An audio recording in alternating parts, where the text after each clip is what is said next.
Climate at the UN this week. We're joined by Aris Papadopoulos from the Resilience Action Fund.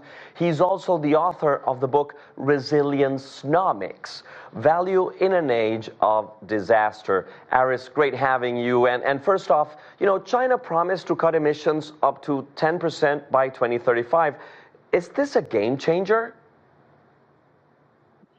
Well, every percent counts, but I'd like to say there are two sides to the coin. One side is reducing greenhouse gases, which we call mitigation.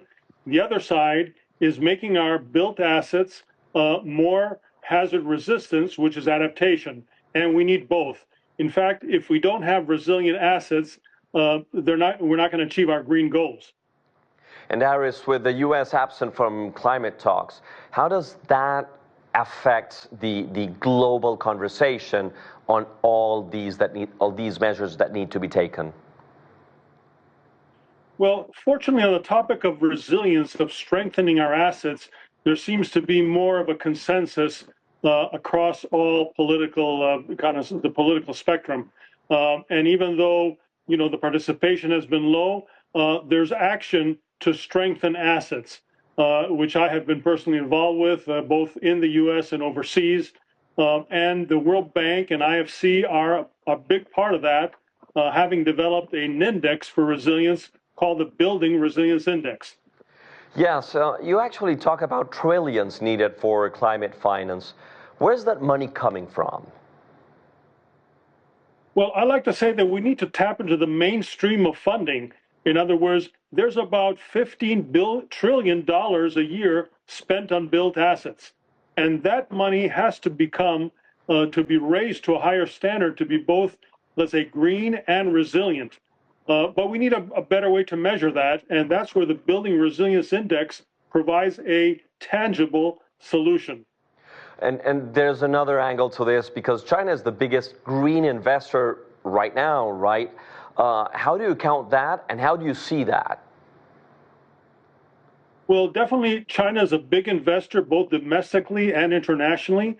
And if they can make sure that their investments are both green and resilient, both domestically and internationally, they will go a long way to helping in this effort. And I know they're looking at the Building Resilience Index.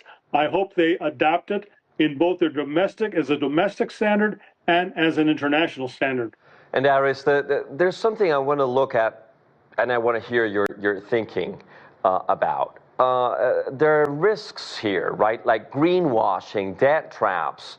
How real are those concerns? They are real. Fortunately, when it comes to resilience, to hazard resistance, the tester is Mother Nature. Nature will test the resistance of whatever we build, a house, a city, infrastructure, etc. And therefore, the metric that I mentioned, the Building Resilience Index, is very robust. Unfortunately, we don't have a similar metric for green buildings.